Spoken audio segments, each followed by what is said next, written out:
What's up, guys? Welcome to another episode of Rumble Strategy for Noobs. I'm Panda. Thanks for joining me. We're going to be getting into our next Rumble match against Giggity Goo. Love their name. Ended up winning our last match against Aqua Unit Patrol Squad 1. They were pretty challenging. I think we barely beat those guys, so um, good job on our part there. So let's see if we can match that performance against Giggity Goo. All right, largest attack in first position. Artsy Tina. Thinking about a stand for slot 2 since he has the biggest punch. Unless I have a motivator, which I do not.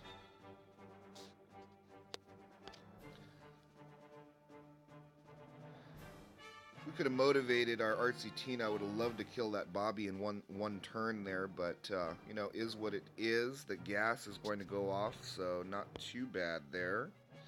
Don't know if we're going to have enough to clear this Peter, but so we're going to try to make another punching combo in the third slot. He does not combo once again. This guy looks like a pretty powerful dude, but I think we're going to be able to. I think we're going to be able to take him out here. Hit the correct 50-50 so that we can get the heal off on Michael Dangelo. We hit the proper 50-50 with the Blurns ball as well, clearing the Bobby. The gas takes care of that Peter. So we are going to finish the game on this swing. Let's get down the highest health on the end. One more heal from Tina. Oh, goes to Blurns ball. Whoops. That's okay. And should be over a 90, something like a 95. Very nice. Michael Dangelo. That's the first time I've made Michael Dangelo in this entire Rumble series, I think. Maybe the second time. He does have a really nice leech. Sturdy, and of course the shield is added onto the sturdy. So pretty good option. I think he's all around pretty solid option, I would say, but a little bit lacking on the attack section. So really got to be careful with when and how I use him. 24, that should be no problem. So we're going to get down to Bad Tina in slot 2. I'm going to stick with the plan and make Bad Tina. A lot of times I go wide instead of comboing. But in this case, we're going to make the Bad Tina because it makes her have a punch and it gets her crazed going sooner. So that would be the time when it would be better to combo instead of move spread. I like to spread because it gives me more options. And then, because you can always combo the second slot if you need to later. The only difference would be if you wanted to get that crazed going sooner. Then of course you start the combo sooner, and of course I wanted the bomb to help us, to help supplement that first swing there.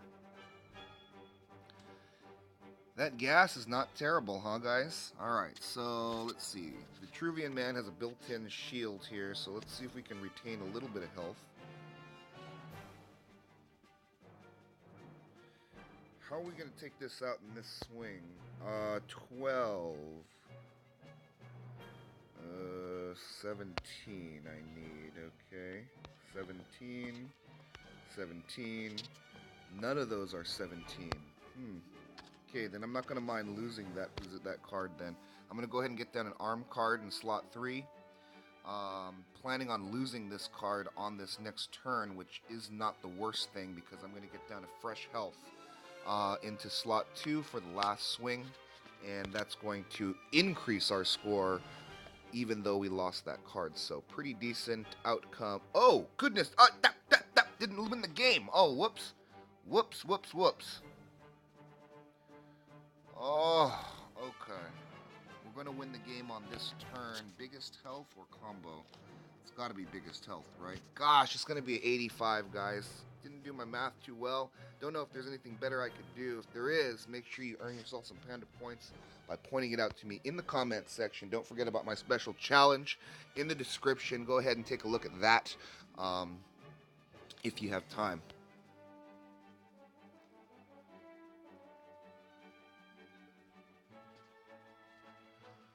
46 health Bobby. Mr. Dell1669217 underscore 2745. That's totally meaningful to me. I assume 2017 is the year, right? So that will not make a 30 swing. This is a pre-combo, and Bobby doesn't have a motivate, so gonna prevent this roller skate Peter from even swinging whatsoever if he doesn't have a card that motivates from the second position.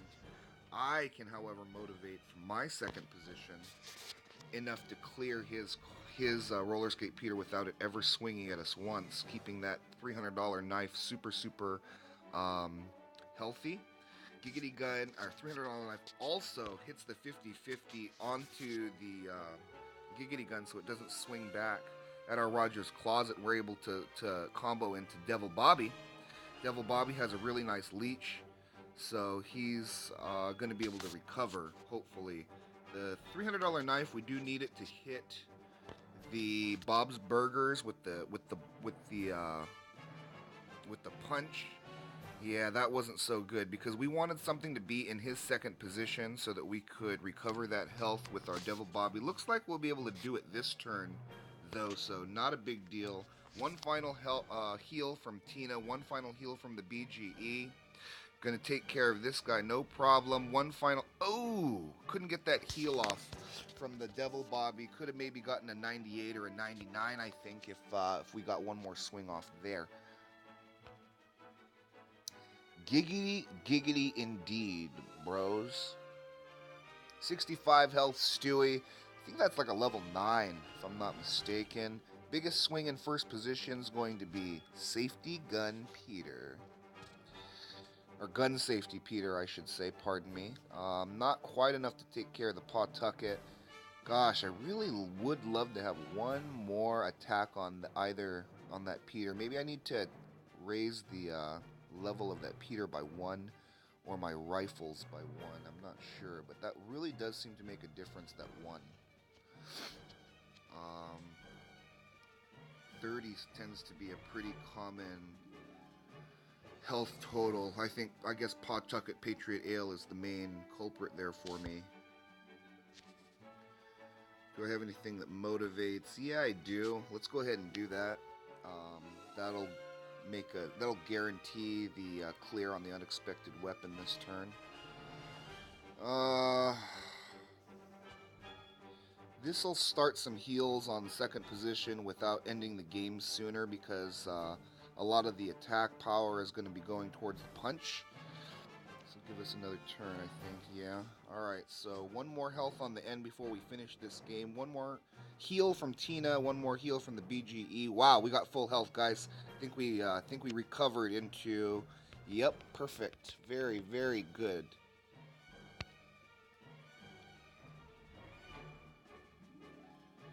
I've said it before, I'll say it again. The most determinant factor in your Rumble score is the amount of damage that you've taken onto your board health, not necessarily your hero, or if you have lost a card.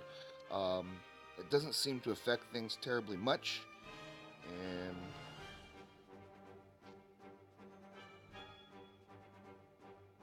not that I've seen anyway. It doesn't seem to affect stuff too much. I know that if you take damage to your hero, though, that does affect things a little bit, but for the most part, your board health is the thing that you're keeping track of. Gonna try to not go too wide against Dale, because it'll give me more turns to heal. Wait a minute. Well, Stan is armed, so he'll get an automatic heal. So I'm going to spread wide just for this turn because I'm going to be able to clear with the $300 knife, and I'll take that payback this time. Can we finish the game on this swing? Yeah, see, we can finish the game on this swing. We're going to get that final heal from Tina and probably end up with a 99, it looks like here, unfortunately. But All in all, not too bad here. 100. So we got, even though we took 1 damage, I still was able to pull out that perfect score. So can't complain on that.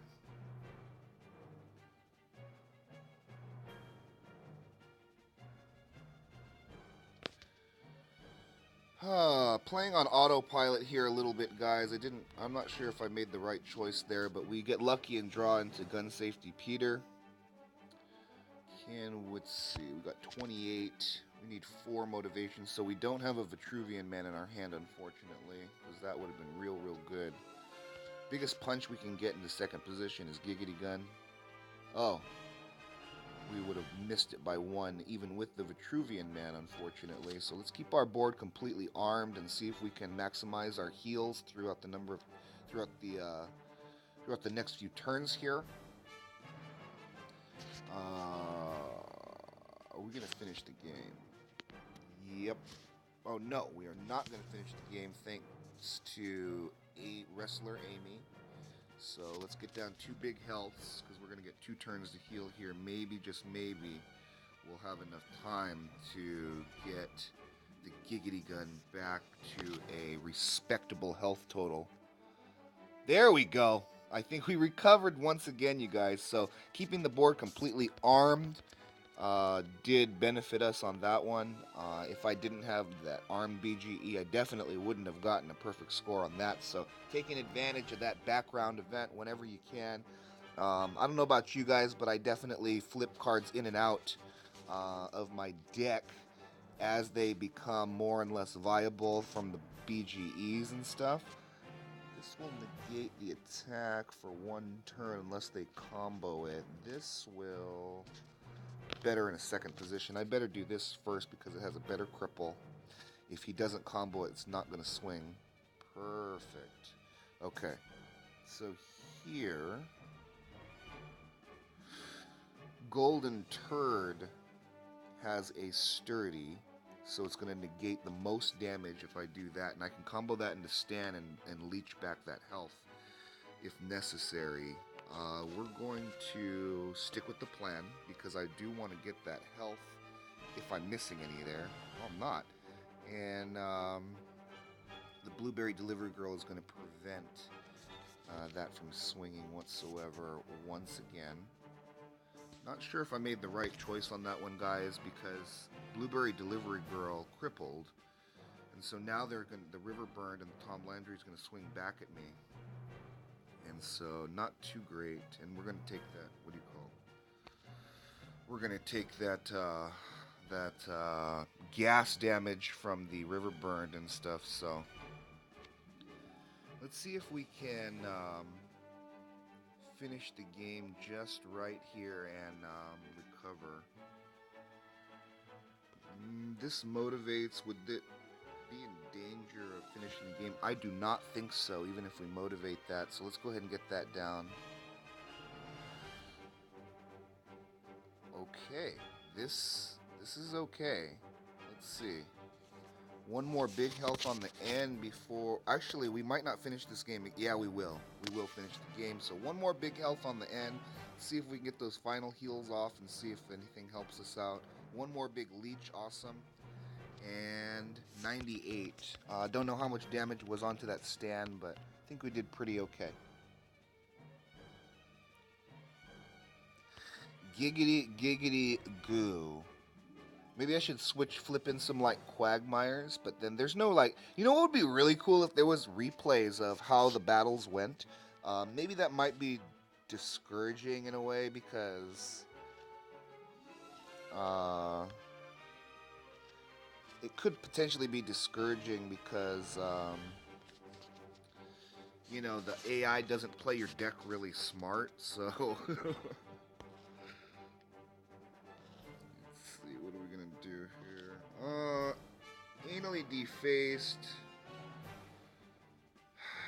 Yeah, he's gonna have to spread wide because Gas Class is a pre-combo. It's not gonna be big enough to damage our anally defaced. Oh. Wait. Where's my shield? Anyway, hold on. Well, I'll look at that in a second. Wait, I thought there was a shield that I got with anally defaced, but... Okay, on his turn... Wait, where's my shield?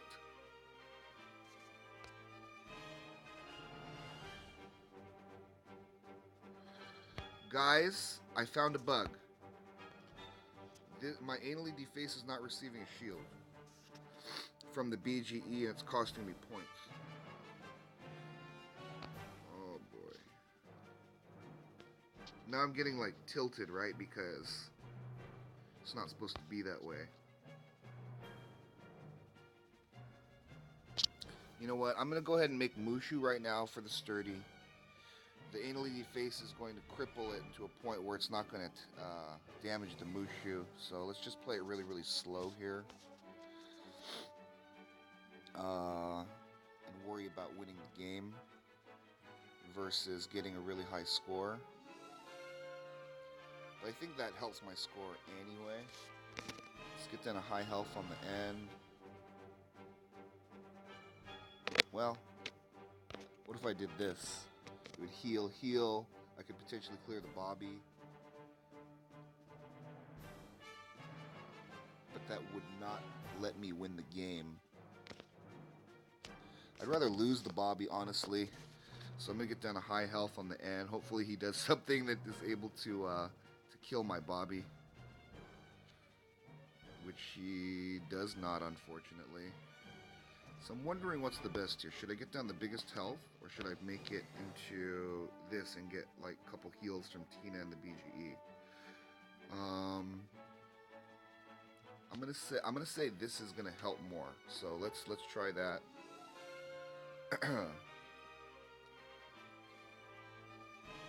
I'm really disappointed in that anally deface not receiving that shield, guys. Tell me if I'm wrong on that. Tell me if I'm mistaken, but you know, as the different BGEs occur, I do like to take advantage of the different buffs that my combo options receive, and then when that happens, it's like super discouraging because, you know, I'm trying to use like my brain power here to like optimize, and then turns out that's, even if you do that, there's a chance that you don't get the benefits. So super unfortunate there. Gonna keep the board completely armed, and I really want to finish this game with 100. I'm gonna play it super greedy here, and keep the board armed. Big health.